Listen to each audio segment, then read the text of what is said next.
Okay, so here we go. First of all, I hope everybody was able to get assignment number 2 done. This assignment is going to be a little bit different than the assignments that we've had in the past. Okay, so this is going to be different than any assignment you've had up to this point. Okay, so we're going to talk a little bit about the assignment.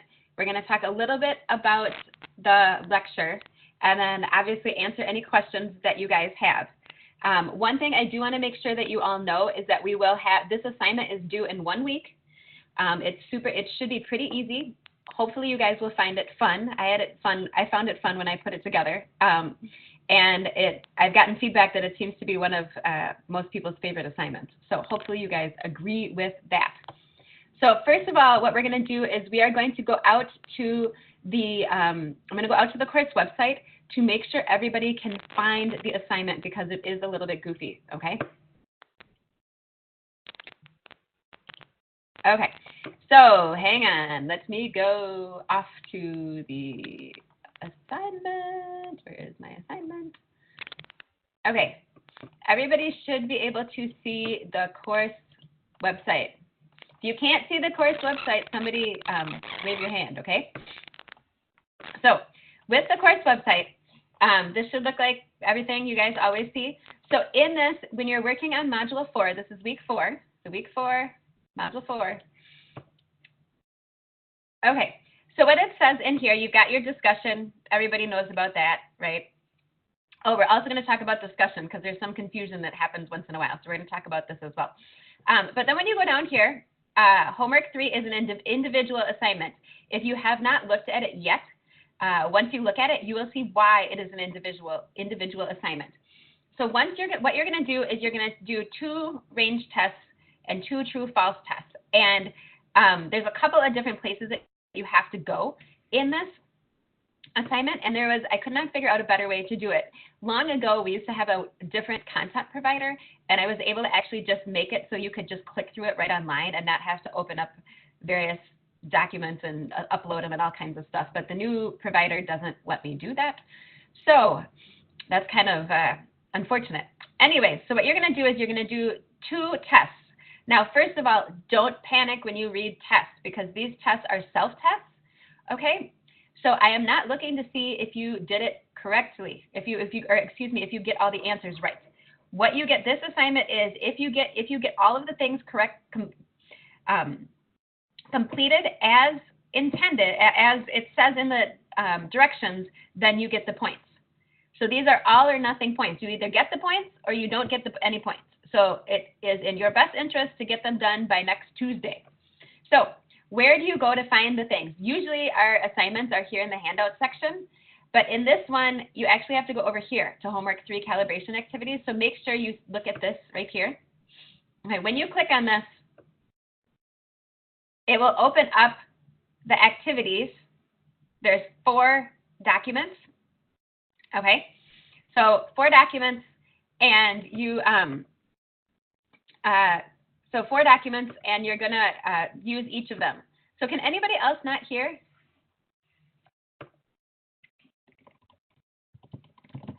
Hang on 1 second.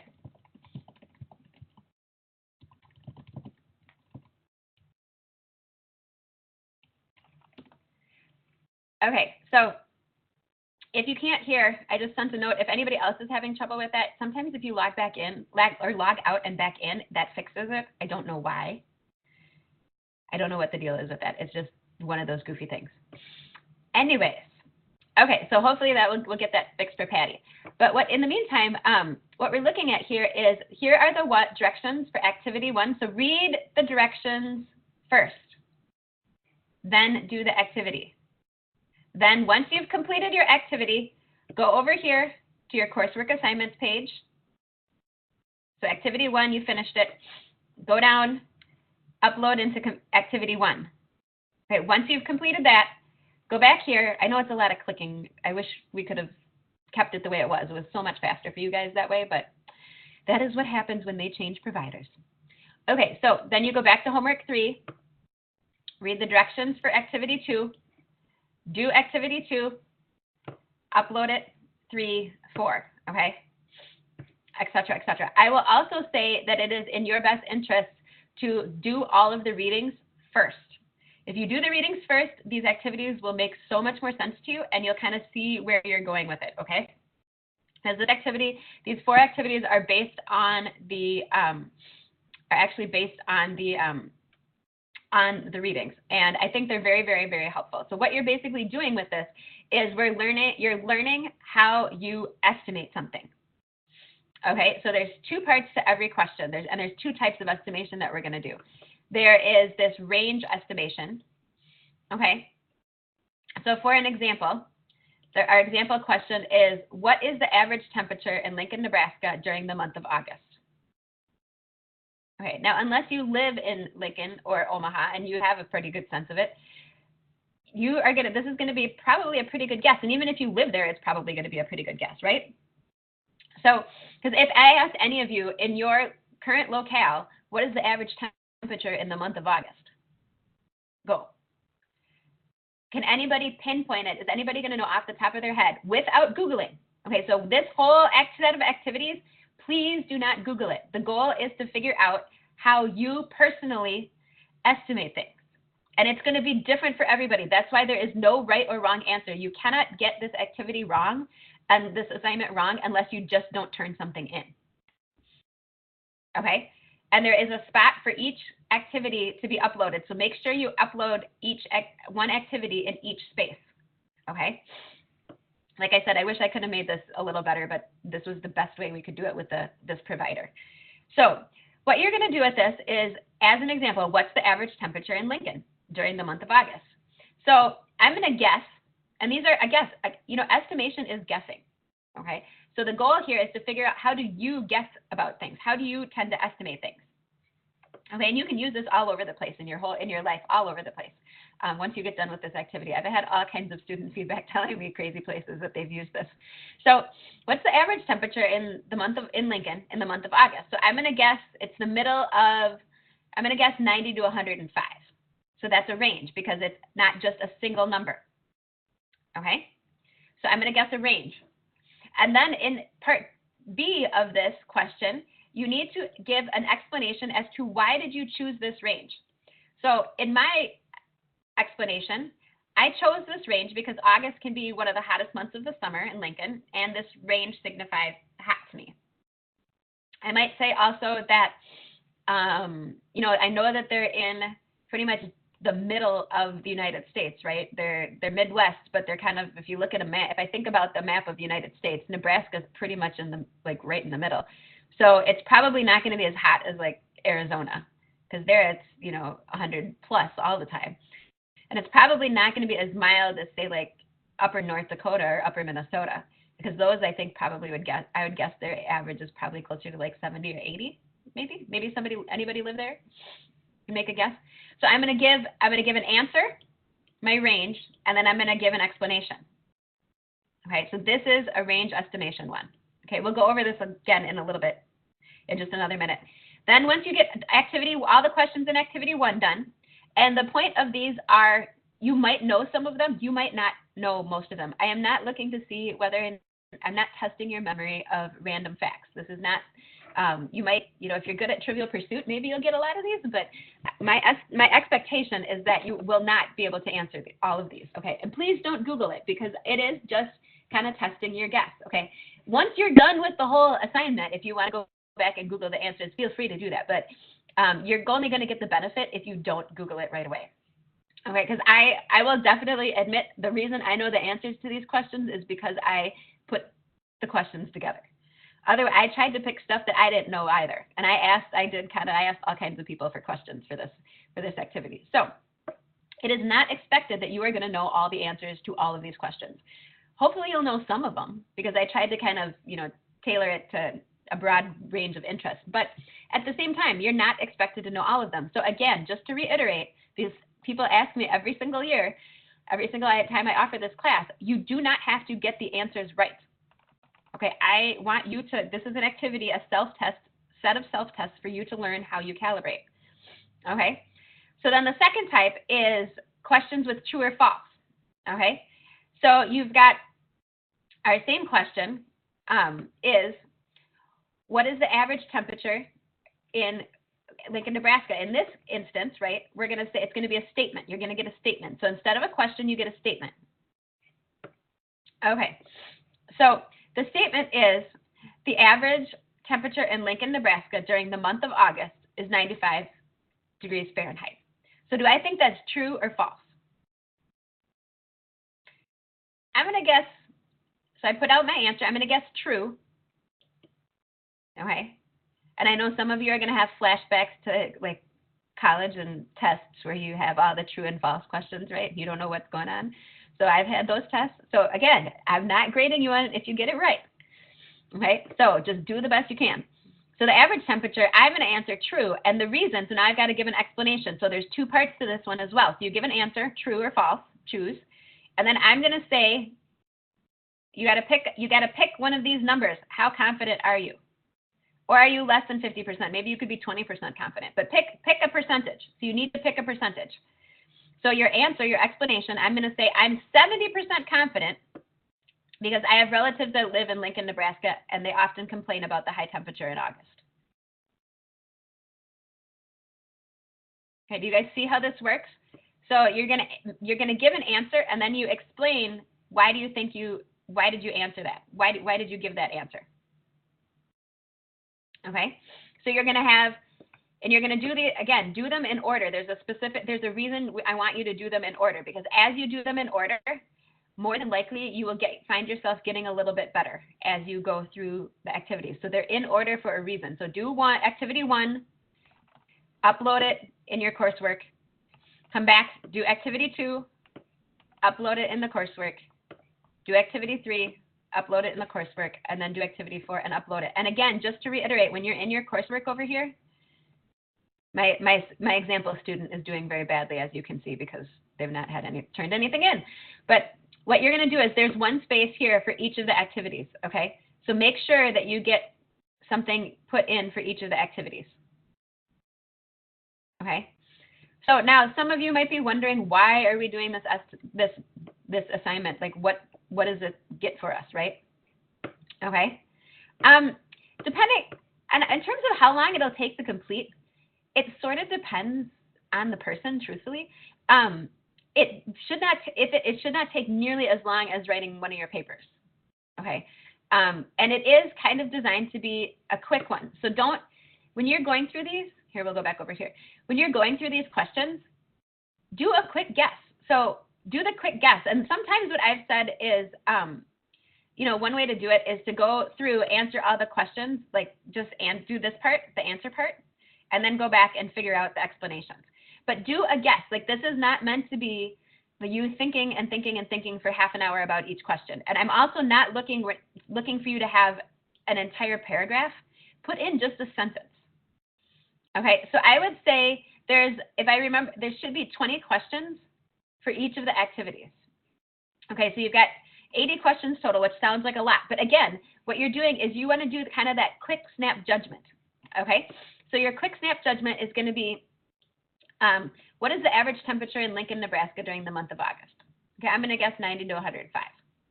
Okay, so that only took me, like a couple of seconds to read the question and then guess an answer.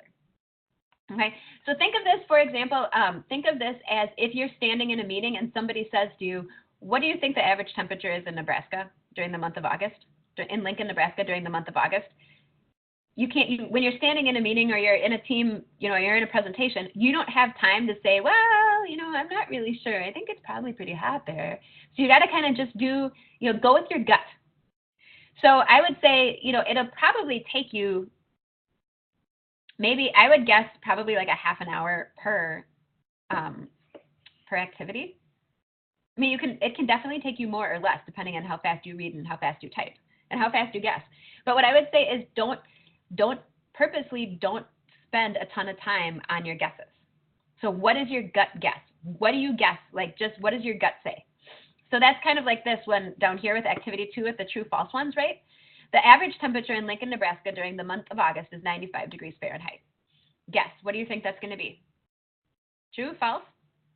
So just guess. I think it's probably going to be true. And then I can go back and say, well, how confident am I in that I'm right? Well, I'm 70% confident because I have relatives there, and they like to complain about how hot it is in August. So again, like just even talking through this is not taking me more than, a few seconds, a few minutes per question. So it really shouldn't take you that long. It should take you longer to type than it should to kind of do your answer, to get your actual answer out. Does that make sense? So I would say, probably about half hour per activity. The other thing too is that you do not have to do them all at once. So if you want to do activity 1 tomorrow, and activity 2 on Saturday, and activity 3 on Sunday, and activity 4 on Monday, that's totally fine. You don't have to do them all at once. So just remember that you can split this up. I'd recommend trying to get one activity done if you can, all in kind of one sitting, just because I think it'll go a little bit better. But like I said, there are options that you can have different things. So when you're doing it, like I said, I would estimate, my guess would be about, so here, look at this. So my guess would be that it would be about 30 minutes to complete the assignment. So I'm going to say, and I'm probably about 70% confident that most of you, actually probably closer to 80% or 90% confident that most of you could do it and do each activity in a half an hour. Okay, so now what are we looking at? Why did I pick this activity? Because I'm sure some of you are thinking, this sounds crazy, right? This is like nothing we've done. Why do I have this activity, right? Okay, so let me go over here. Okay, so why do you have this activity? Let's get this over here so you guys can see all this stuff. Okay, so what am I trying to get you to learn out of this? Okay, so what's the takeaway, right?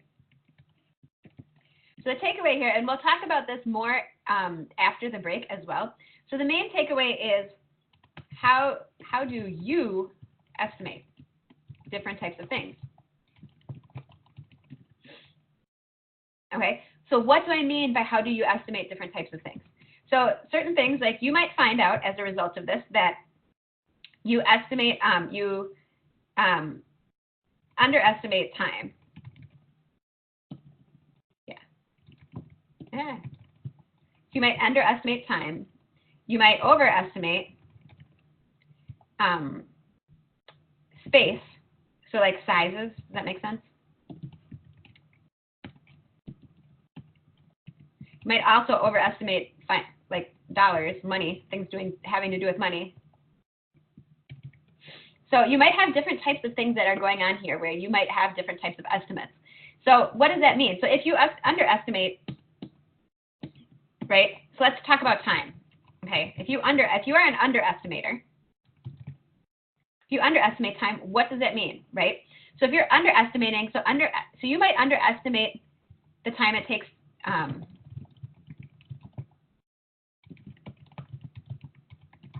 You might underestimate the time it takes to complete an activity. That's what you're kind of figuring out. If you underestimate time, what do you want to do? What does this tell you? Like, what are you going to learn from this? If you figure out that you underestimate time, okay, and these are total examples, so everybody's going to be have a little bit different combination here. If you underestimate time, what can you do? Can you know about that? You can build in a little extra over your gut. Does that make sense? So if you underestimate that, let's say if you're guessing how long it's going to take you to drive to work, okay? And you've driven to work hopefully many, many times at this point, right? Several days, probably many years, the same way, same time. You try to leave at the same time. So you're going to estimate, but you estimate when somebody says, well, how long does it take you to drive to work? You estimate that it's going to take you maybe, I don't know, 25 minutes, okay?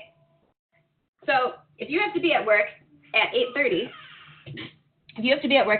right, and you underestimate time, then you are going, and you usually find out, so your plan is you're going to leave at between 8 and 8:05, okay? So let's see what we got. So we're going to, driving to work,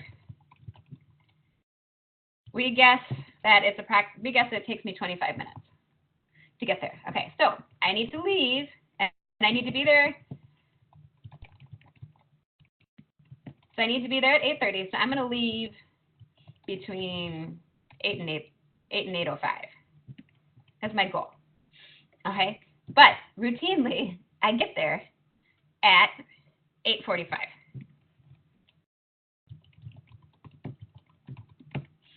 So 8:45 is the actual arrival time. Okay, because I'm underestimating. Okay, so this is an example like how you. So what are you going to do? So if I'm going to underestimate something, okay. So my new calibrated is that it actually takes me closer to 40 to 45 minutes.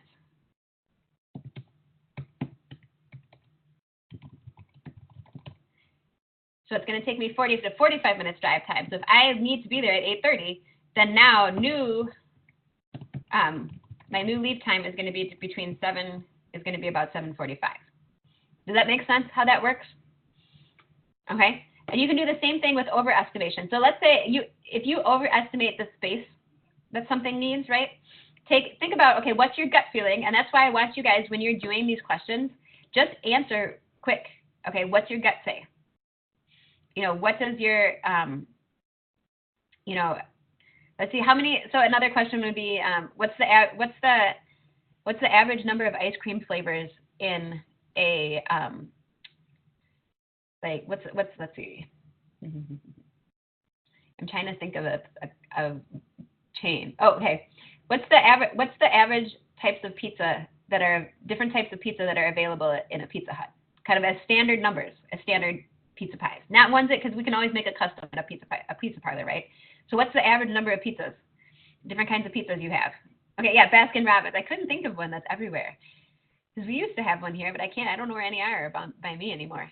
But like I was going to say Dairy Queen, right? But you only get 3 choices there.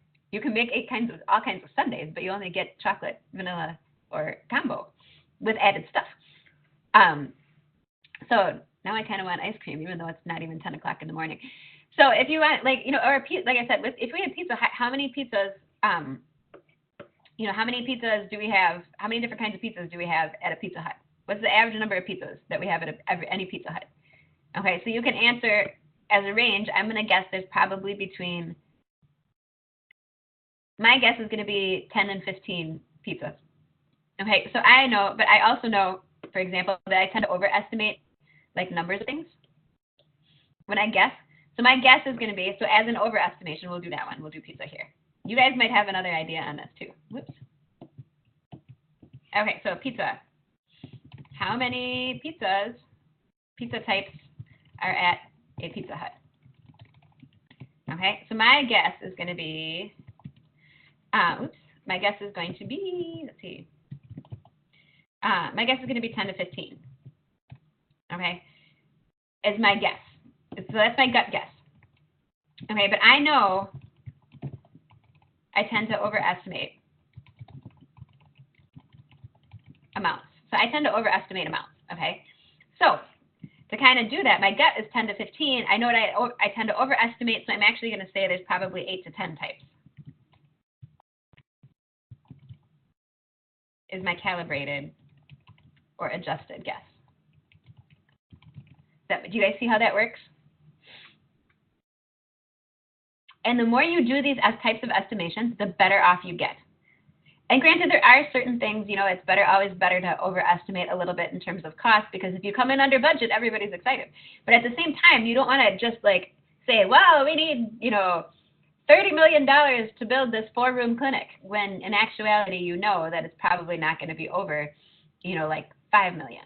Because that does not do any, if you come in at $5 million and you estimated $30 million and they budgeted $30 million, people are going to be happy you came under budget, but now they're going to say, now what are we going to do with this extra $25 million when we could have been working on all these other projects, right? So you kind of have to go at it with just, at some guessing. So, this is kind of, and you can do it, like I said, you can do these estimates all over the place. You can test yourself everywhere. How many different kinds of leafy greens are at your grocery store? What do you guys think? Anybody? It depends on which grocery store you go to too, right? If you guys have an Aldi anywhere, right? Yeah, I would guess. So Joan thinks that there's about 20. Janet says there's 3 to 5 types of leafy greens. Okay, so if we do a little poll here.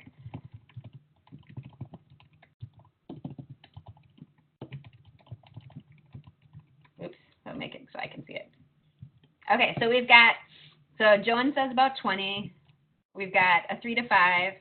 I'm going to guess, like my types of, at the local one here in town, I'd probably say we've got, they just kind of upped their game here. So I'm going to say we're going to probably have about like 10. Sylvia says 8. You know, what other, so look at, when you look at this, right, we got, it totally depends. If I go to the grocery store in like the next little way, the not neighborhood grocery store, my big the big grocery store, then we've got like, you know, probably closer to like 15 to 20. But at the same time, how many, if anybody's been to Costco, right, how many types of leafy greens do you get to choose from at Costco? I can think of like 3, right? They got two types of spinach.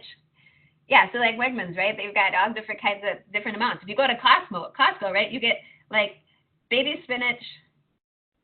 I think there's like a kale salad that they have there, I think, and like one other kind, right? That's about it. So depending on where you go. Yes, but you get a ton of it, so you better like it, right? And I only get greens at my Costco when we're gonna I have a soup that I make with all kinds of greens in it. That's about the only time we can eat those greens that fast right now in my family. Yeah, so when you look at this, right, we're all making estimates, right? So if we're gonna do a calibrate, look at this range, right? We've got between 3 and 20. Right, so I'll keep that in mind, Sylvia, and see if I can find it typed up somewhere, because it's really good. Anyway, so yeah, so we've got a range here. When you look at just the number of people that are logged on right now to office hours, right, we've got anywhere from 3 to 20 different types. So it totally depends on what part of the country you're in, probably what time of year it is, right? It's going to depend on what kind of grocery store do you have. Are you at a Costco, a little local one like the like Wegmans or Piggly Wiggly? Are you at, you know, the regular like big kind of, you know, Kroger's or somewhere like that? You know, a Pick and Save, like that kind of place. Then you've got, you know, probably this middling kind of range, right? So when you're looking at this, you know, we've got to make some calibrated estimates, and you got to kind of keep in mind where are you at, right? Because if I say, well, you should expect to find 20 types of leafy greens at the supermarket, and you get there and there's like 3, right? You go to Costco, can you just say, oh, you know, yeah, how many, you know, types of leafy greens? Well, I think there's probably about, you know, anywhere. But if you say 3 to 20, everybody's going to look at you and say, well, that's not really an estimation. That's like a total, you know, that's way too broad of a range. We need something narrower. So that's why you kind of need to make these guesses. And and if you think about it, and this is why I really wanted to highlight this, right, is just in office hours today with the people who are answering, right, there's this huge range, and not any one of them is necessarily wrong. So an estimation is exactly that. It is an estimation. It is an educated guess. So if you do take the averages of all of these, right, and you could be between 9 to 11, you know, as kind of what Joan says here. So maybe if we look at the average, right, is kind of in that 9 to 11 range. You got anywhere between 3 and 20. So there's, you know, you have to kind of make this guess. So then again, you know, this also goes back to, why did you choose this? Okay, and my explanation for why I chose like, you know, about 8 is because I'm using the local grocery store here in my neighborhood versus Costco. Okay, so, you know, which only has 3. So that's why you need to have this explanation. So get used to making the guess, and then having, you know, if somebody says, well, why did you choose that? Now you have an explanation. So that's why I make you do not just the guess, but also the explanation. You can also do this and say, okay, if we say, if we use Joan's kind of, you know, Joan's math here, and we say, make it a statement and say the average temperature, or the average type of number of types of leafy greens that you should be able to find at a supermarket is between 9 and 11. Okay. Do we think that's true, or do we think that's false? Again, you're going to make a guess. It's probably pretty true in general, right? Unless we go to Costco where you get ginormous amounts of everything. Or Sam's Club is another one that has huge amounts of everything. So if you have 9 to 11, if we guess, I'm going to say that's probably pretty true is 9 to 11. Okay, and I'm going to say I'm probably only about 60% confident in that though. So again, I'm using this explanation down here, right? This part of activity 2. So I'm only about 60% confident because I know that if you're at a very small grocery store, they're probably not going to, and it's in the northern part of the country, you're probably not going to have as many choices as you would in a warmer section. And you're also going to have different ones. Like I know, in the north, you don't get as many choices. You don't have things like collard greens, which you have a lot of down in the southern groceries, right? So that right there takes out one of my choices, depending on where you are. So again, I'm going to say I'm probably about 60% confident that my local grocery store is going to have between 9 and 11 types of leafy greens. So do you guys see how that works? And how we all have a different answer, but nobody's wrong. Okay, it's your calibrated estimate, and your calibrated estimate is based on your knowledge base. Okay, it's based on what you know, where your knowledge comes from. So it is going to be a little bit different for everybody. And like I said, you might sometimes it's just a total wild guess. Okay, but we can make, once we've gotten a bunch of answers, we can make a calibrated estimate. And you can also say how confident you think you are in that is going to be what you'll find if you go out to the grocery store. Okay, and I will say, just as a caveat, so nobody has to worry, there's no assignment about going out to count how many types of leafy greens you have at your grocery store. Okay, so don't worry. Nobody has to go out and count them, unless you really want to and see how close you are. So you can guess all sorts of stuff. How long is it going to take you to get to school? How many red lights are you going to have on the way to work? What's the estimated guess of if it's going to snow, right? So if you think about something like meteorology, they are super calibrated with their guesses now. If you think about what meteorology was like even, like 20 years ago, right? Yeah, go count how many types. If you get to try them all, I'm going to be very jealous of all the different types of ice cream at Baskin Robbins. But if you think about something, how many, if you think about the weather, for example, we are getting better and better. And even in the last 10 years, 5 to 10 years, we've gotten so much better at predicting where things like hurricanes or, tornadoes are going to be hitting, right? We're so much better at predicting that than we were 20 years ago. Okay, and what we're doing is we still don't know 100%, right?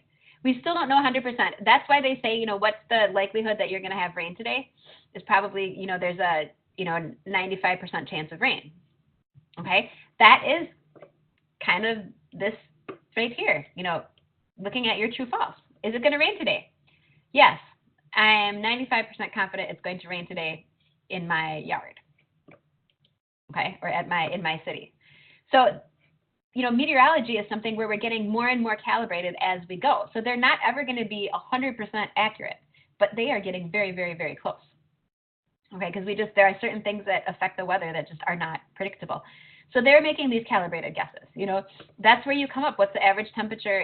You can guess. What is the average temperature going to be for next summer? Well, I can go back and look at the records for last summer, the last 15 summers, and I can look at those charts. We've all heard about climate change, right? And so that's changing. So I got to take that into account, and then I'm going to make my estimate. So all of these things, you can use this all over. What's the, how much is your grocery bill going to cost you? I had one student a couple classes ago that did, for the rest of the class, every week she went out and guessed her grocery list. She made the grocery list, estimated how much it was going to be, and then went to see how close she was. Guessed, she did a range, and then she did how confident she was in that, and then did a little chart as to how close she was. And she said by the end of the class, she actually got much, much better at estimating what her grocery bill was going to be every week. So if you want to be overachieving and do something like that, I was amazed. That was really cool. But again, that's overachieving. But you can do it all over the place. How long is it going to take you to wash the dishes if you have to hand wash them after any sort of family holiday celebration? Well, it kind of depends. Do you have any help? Are you by yourself? How big is your family? What happens if you run out of dish soap? All these things. So you can use these estimates all over the place. And that's one of the things, that's why I think this activity is a lot of fun, because it gives you a start, and it gives you kind of figuring out, again, helps you figure out how do you estimate different types of things. Okay, and there's, you can categorize, again, there's time, there's space, sizes, amounts. There's, you know, financial. There's, you know, all sorts of stuff.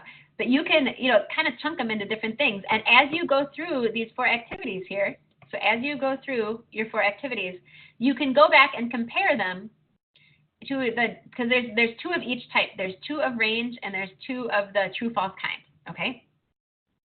So you can kind of compare and see how you're doing with them. And like I said, just try not to Google them, but just make this quick guess. And like you should be able to do it. I would estimate, you know, like I said, I'm pretty confident that you guys wouldn't take more than a half an hour per activity.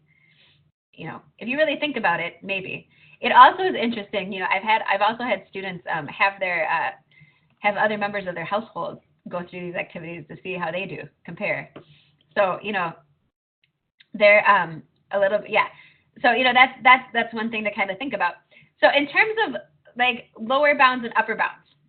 Okay, so Joan's got a question on that. Great question. So we're going to use our pizza types and our leafy greens. We can use our supermarket example. Okay. So yeah, and I'll post all this recording. I'm hoping it'll get posted up. Apparently, they didn't tell my tech admin that the password had changed last week, and that's why last week's office hour didn't get posted up as quickly as I thought it had, because she had to go find the password as well, which I didn't get notified of until this morning.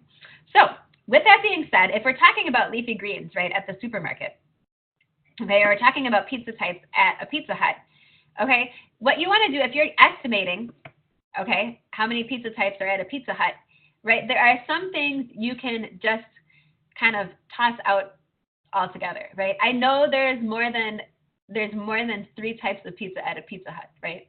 Because there's going to be cheese, there's going to be sausage, there's going to be pepperoni, and there's like everything on it.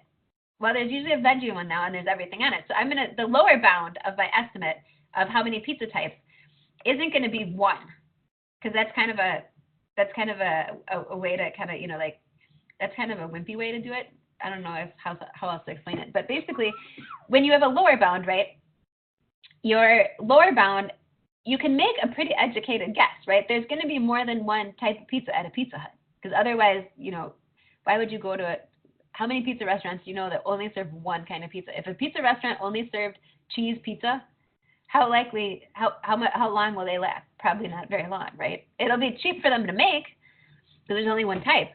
But how many types? So when you look at like pizza types, you can guess how many types of pizza are at a Pizza Hut. My lower bound, okay, is going to be let's see if we can, we're going to just make this on a new page. Hang on a second. Okay, so a lower bound, I'm going to say is, which is basically like a lower bound for this is going to be at least 5. Okay, so I know it's between 5, at least 5, because if we count, we have cheese, sausage, pepperoni, vegetarian, and combo. So I'm going to say there's at least 5 types, okay? Now, I'm also know that the upper bound, like what would be totally nonsensical? I am pretty sure that they do not make, you know, and this is, again, you can make an infinite number of combos of pizza, but these are the ones that are actual, like, specific types. So, like, I'm going to say, what are those? Pre-made? We'll call pre-made pizza types. Okay, so I know with the pre-made pizza types, right, there's at least 5 types. For an upper bound, though, I know that there are probably not 50 types. It's going to be less than 50. Because that's just too many to remember, right? If we're at a Chinese restaurant, you know, then that's going to be something else, because every Chinese restaurant I've ever been to, not even, you know, even outside of the United States, has an infinite number, like just an enormous menu. I don't understand that. My father-in-law used to work in China for many years, and he said it's the same when you're actually in China. So, but for pizza, right, I'm going to say there's less than 50 types, just because you can't keep them all straight. So my upper bound is going to be less than 50. So I know it's at least more than 5. It's probably less than 50, and I'm going to say it's actually probably less than 20, than 25. Okay, so I can kind of narrow it down. So the lower bound and the upper bound, think of that as like narrowing down your range, your guess. So my lower bound is at least 5 types. And my upper bound, I'm going to say it's probably, you know, it's definitely less than 50 types of pizza, and it's probably less than 25. Okay, so that's where my gut guess then kind of comes out to be. We're going to say like 10 to 15 types of pre-made types. So that's where you get, the Hawaiian, the Californian, the, chicken pesto, combo. You got the, the combo, you got the meat lovers, you've got veggie lovers, all those different kinds, right? So that's where I'm going to say I'm going to have like a 10 to 15. There's about 10 to 15 different types. But the bounds are basically helping you to kind of say, well, I know it's definitely more than 5. And I know it's going to be less than 50, right? And you can have, depending on what you're looking at, it might be, it might be less, these might be even narrower to start with, like how many people are going to fit in a car. Okay, well, I know you can at least fit one person in a car. You can at least fit 2 people in a car, because if it's a smart car, right, you got 2 seats, one in the 2 front seats, but you don't have really any back seat in a smart car. So the smallest car that I can think of that I've seen driving on the road, my lower bound, if it's like how many people fit in a car, right? So we'll do that one.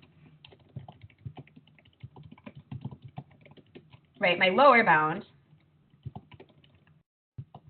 is going to be at least 2. Okay, and my upper bound, I'm going to say is probably if I'm thinking about a car, I guess I could go to it like a van, like a van. So we could say, we'll do this, no more than 15. So that's like a 15-passenger van. So how many people fit in a car? So then my range estimate is going to be 2 to 15 people can fit in a car.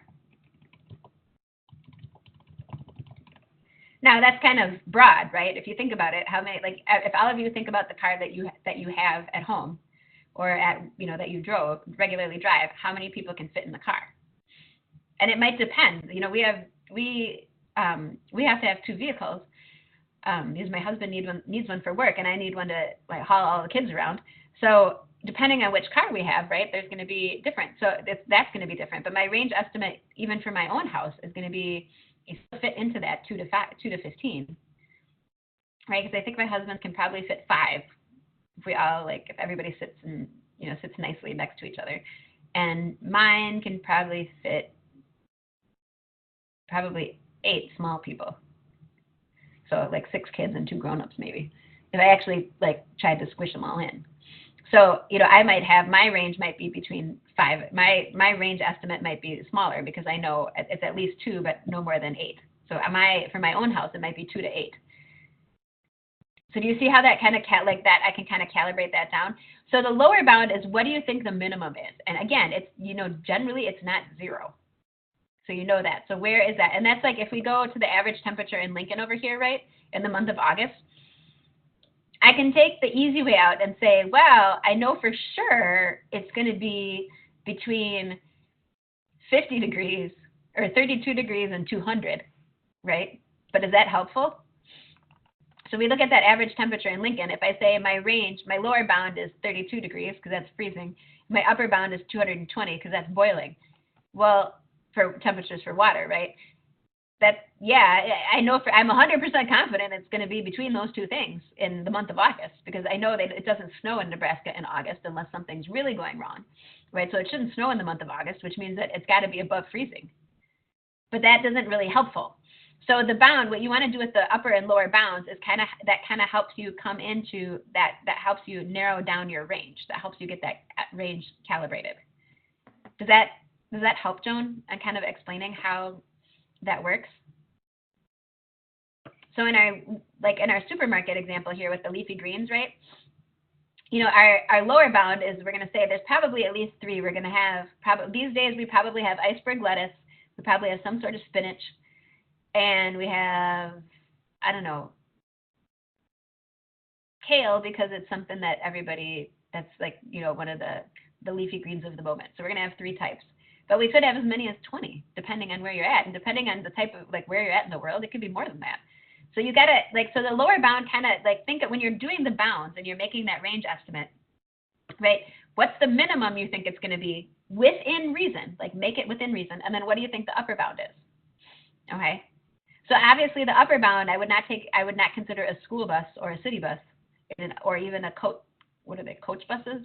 I wouldn't consider a bus as part of this, right? which is because that's going to be definitely more than 15 people can fit in a bus. So yeah, so I'm going to say 2 to 15 people can fit in a car, but that includes 15 passenger vans. If I don't include 15 passenger vans, then I'm probably going to, cut that down a little bit. So it just kind of gives you a way to think about it. So think about sometimes when you're coming up with this range, if you think about what do I think the minimum is going to be within reason, and then again, what do I think there's going to be an upper? So my calibrated range estimate is going to be these two things put together. Okay, so we got about 10 minutes left, and I do want to cover one thing in the lecture, okay, because it seems to have been a little confusing. It has to do with your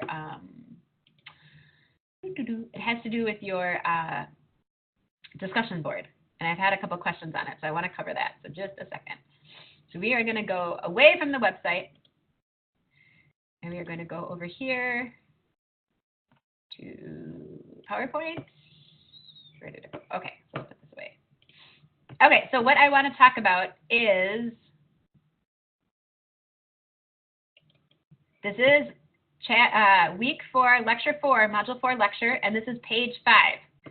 Okay, so everybody can look at page 5. So here is what we got to do with this levels of measurement thing. Okay, because this is going to come up both, this is in your discussion question, but it also is going to come up in your assignment, in assignments going forward. Okay, so I want to make sure you guys are clear on this. So what you want to do with the levels of measurement, okay, you do not have to fill out this entire chart. Okay, so what you want to do with your levels of measurement is, if you're going to measure something, first choose which level you have at the top. So do you have nominal, which is like a yes or no, one or the other? Do you have ordinal? It needs to be in some sort of order. Do you have interval or ratio? So another example of interval or ratio would be like a 6 sigma rating for HFMEAs, the 0, 1, 3, 9. That's an interval or ratio.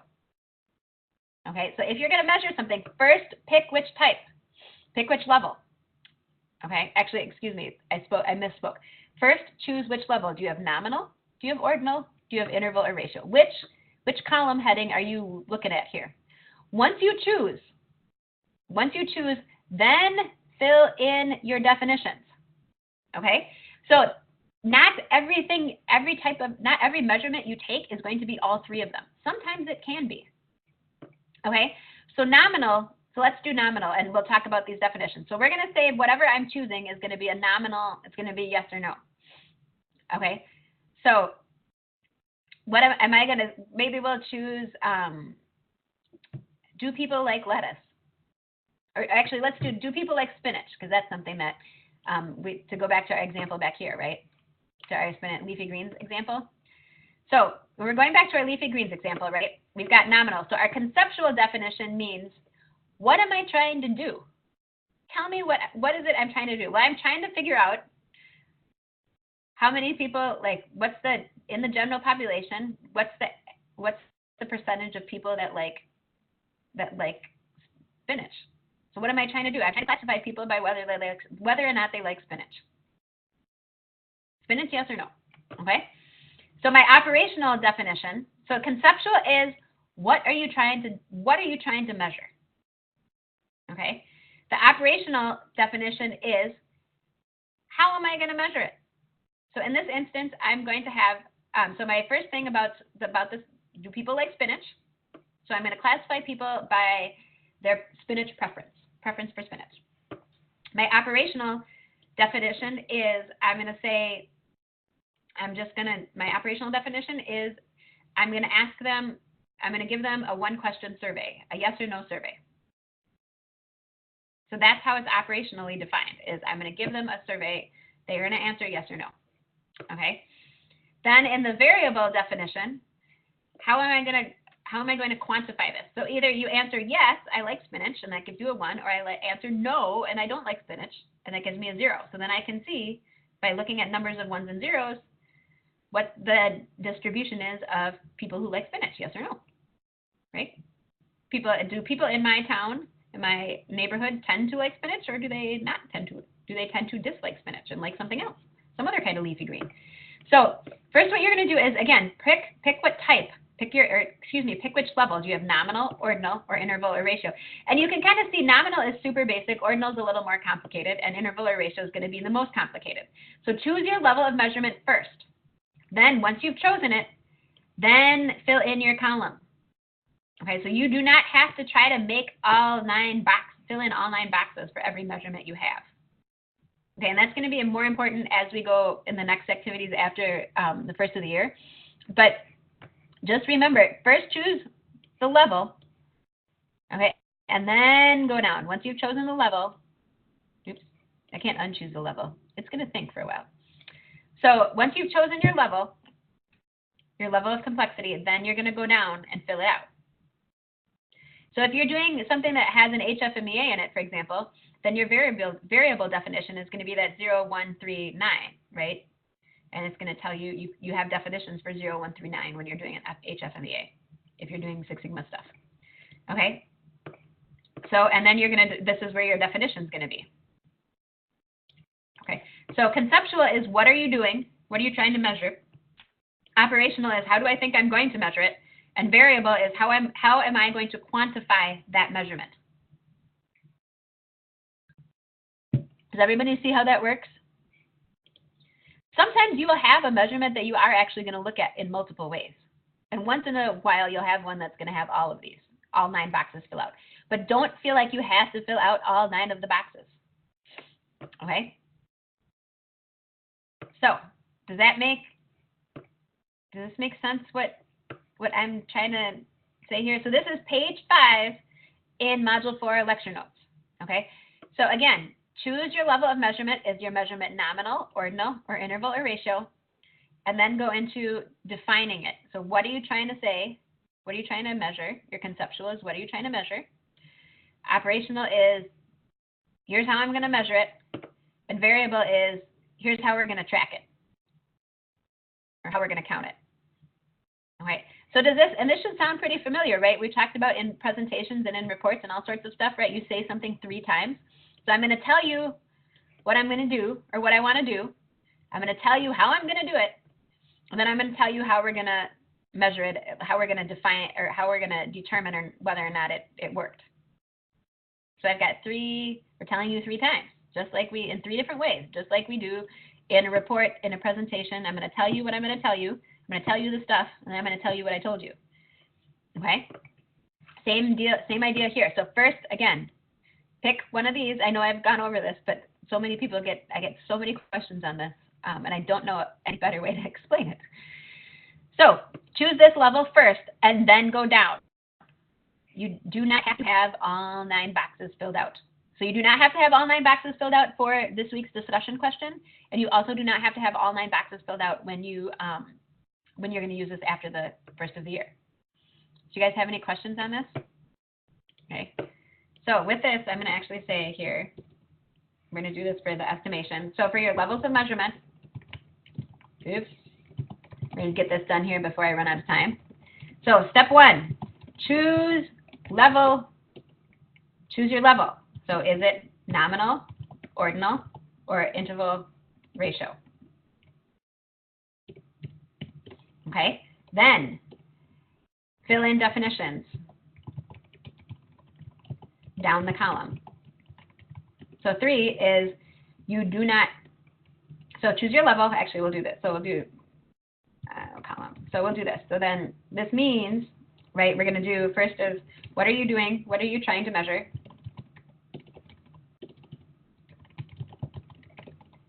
That's your conceptual. I cannot type this morning. So then what are you trying to measure? How are you going to measure? That's your ordinal. Or, excuse me, that's not, where are we over here? That's not ordinal. Oopsies. Here's your PowerPoint back. That's your operational. Okay. And then, so how are you going to quantify it? And that's going to be your variable. Okay. So that's what you're going to do. So sometimes you're going to have all of these filled in, sometimes you're not. Okay. One other big thing I just want to say to everybody also is, I'm going to put this in capitals because it is very important. So one last thing I want to also say to everybody, if you guys don't have any more questions on this, is there is going to be winter break after next week. So after the 18th,